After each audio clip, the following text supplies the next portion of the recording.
ऐसी नदी जो कुछ मिनट पहले तक बिल्कुल समान थी, अचानक इतनी खतरनाक हो जाए कि उसके सामने 5 मंजिला इमारत छोटी दिखाई देने लगी। ये कोई हॉलीवुड मूवी का सीन नहीं है। जो आज सुबह नेपाल चाइना बॉर्डर पर हुआ वह एक मैसिव फ्लैश फ्लड आया, बॉर्डर क्रॉसिंग को अपने साथ बहा ले गया और यहाँ तक पानी भोते कोसी रिवर्स के से रास्ते नेपाल के अंदर पहुँच गया। लेकिन दोस्तों, सबसे डरावने वाली बात फ्लड नहीं है। सबसे डरावने वाली बात यह है कि ये पानी जिस रिवर सिस्टम में जा रहा है उसका कनेक्शन इंडिया की गंगा रिवर सिस्टम से है। यानी नेपाल से आया हुआ सैलाब अब बिहार के लिए खतरे की घंटी बन चुका है। वेस्ट चंपारण को लेकर ईस्ट चंपारण, गोपालगंज, सारण एंड वैशाली तक हाई अलर्ट की सिचुएशन बन चुकी है। अब ये कहानी एक और ट्विस्ट है। इस फ्लड के पीछे ग्लेशियर लेक आउटब्रेक फ्लड जैसे ग्लोफ का आशंका जताई गई है और इसी बीच 4.4 मैग्नीट्यूड का अर्थक्वेक भी उसी रीजन्स के पास आया। अब सवाल ये सिर्फ नहीं है कि नेपाल में इतना पानी कहाँ से आया, सवाल यह है कि हिमालय के अंदर कुछ ऐसा हो रहा है जिसकी वार्निंग हमें आज मिल चुकी है।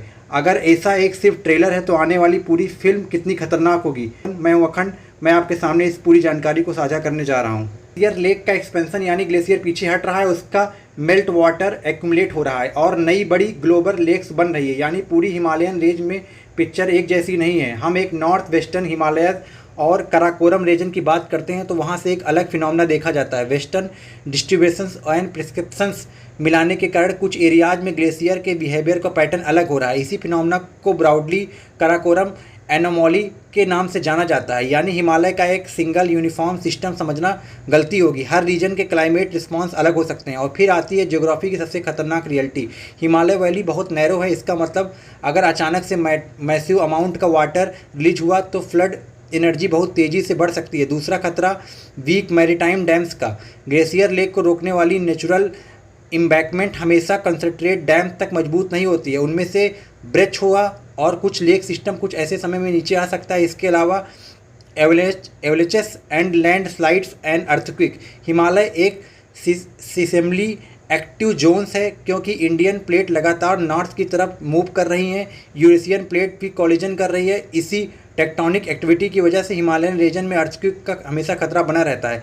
अब यहाँ अर्थक्वेक रिस्क को समझिए। साइंटिस्ट लंबे समय से हिमालयन सिसोग्रामिक गैप्स को चिंता जताते हुए कह रहे हैं कि कश्मीर में कंगारा तक से रीजन जिसमें अक्सर कश्मीर गैप के संदर्भ में डिस्कस किया जाता है, वहाँ से बड़ा अर्थक्वेक पोटेंशियल की बात होती है। और सेंट्रल हिमालयस में बड़े अर्थक्वेक की संभावना को लेकर साइंटिफिक असेसमेंट मौजूद हैं। ईस्टर्न हिमालय की सिसोमिक रिस्क से बाहर नहीं है। अब सोचिए, पूरे हिमालय में अगर सैकड़ों हजारों छोटे बड़े ग्लेशियर लेक्स मौजूद है तो इसी दौरान कोई मेजर सिसोमिक इवेंट आता है तो vulnerable glacier lakes unstable slopes के लिए रिस्क और बढ़ जाता है। यही कारण है कि ग्लोफ का सिर्फ क्लाइमेट चेंज और प्रॉब्लम होना पर्याप्त नहीं है, या एक climatic geographical and disaster management का प्रॉब्लम है। तो फिर क्या किया जाना चाहिए? सबसे बड़ा सवाल सोल्यूशन क्या है? इससे सबसे पहला स्टेप है रिस्क डिटेंशन। हिमालय में मौजूद ग्लेशियर लेक की कॉन्टिन्यूटी मॉनिटरिंग करनी चाहिए। सैटेलाइट मॉनिटरिंग के साथ ग्राउंड लेवल ह्यूमन्स मॉनिटरिंग भी जरूरी है। दूसरा, automatic sensors, water levels, lake expansion, pressure में बदलाव को लगातार मॉनिटरिंग करने के ऑटोमेटिक सेंसर्स लगाने चाहिए। तीसरा, लैंडस्लाइड में एक्यूरेट मॉनिटरिंग, जिससे सिर्फ लेक को मॉनिटर करना काफ़ी नहीं होगा, कई आसपास स्लोप इंस्टेबिलिटी को डिजास्टर एंड ट्रिगर कर सकती है। चौथा, रिस्क मैपिंग ऑन फ्लड इन्यूमेशंस और मॉडलिंग सिस्टम से पहले बताना जरूरी होगा कि यहाँ तक खतरा बन सकता है। सबसे पहले पता होना चाहिए कि अगर कोई ग्लेशियर लेक ब्रेच आता है तो फ्लड वेव्स कितनी तेज़ी से आएंगी, कौन है विलेज प्रभावित होंगे, कौन कौन से विलेज प्रभावित होंगे, कौन कौन से शहर प्रभावित होंगे, कौन से ब्रिजेस और रोड्स खतरे में होंगे, किस लोगों को रूट से एविकेट करना होगा। लेकिन टेक्नोलॉजी अकेले लोगों को नहीं बचा सकती। मान लीजिए सैटेलाइट से वार्निंग दे दी, सेंसर को भी खतरा डिटेक्ट कर लिया, लेकिन अगर गांव के लोगों को वार्निंग पहुंची ही नहीं तो टेक्नोलॉजी का क्या फ़ायदा। इसलिए ज़रूरी है कि अर्ली वार्निंग सिस्टम, इसके साथ कम्युनिटी ड्रिल्स, मॉक ड्रिल्स, लोगों को पहले से पता होना चाहिए कि इमरजेंसी कहाँ जाना है, किस रास्ते से निकलना है, किसे फ़ोन करना है और सबसे ज़रूरी कितने मिनट के बाद है। या फ्लड के कई लोगों तक घंटों तक नहीं, सिर्फ कुछ ही मिनट में मिलते हैं।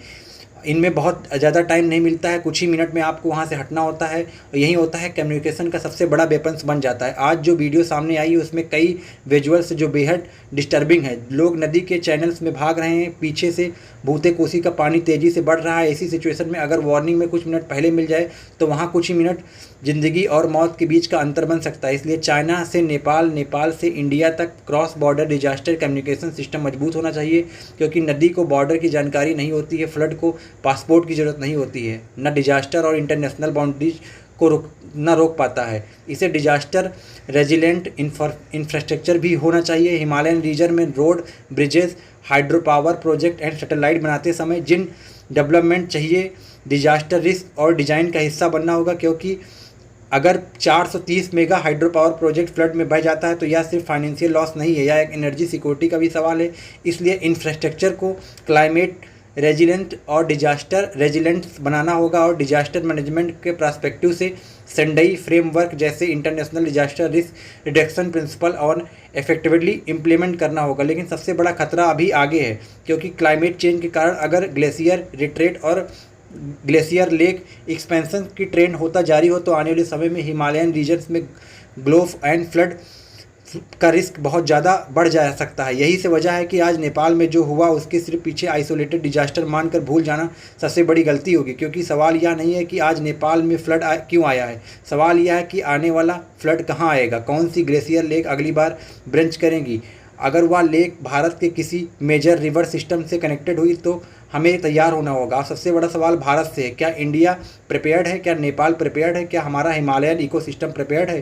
सबसे इम्पॉर्टेंट, क्या हिमालय में रहने वाले लाखों लोग प्रिपेयर्ड हैं। जो आज भूते कोसी में जो हुआ, जो शायद किसी एक डिजास्टर नहीं था, शायद एक वार्निंग थी। वार्निंग कि क्लाइमेट चेंज और हिमालयन जियोलॉजी को इग्नोर करने की कीमत आने वाले समय में बहुत भारी हो सकती है।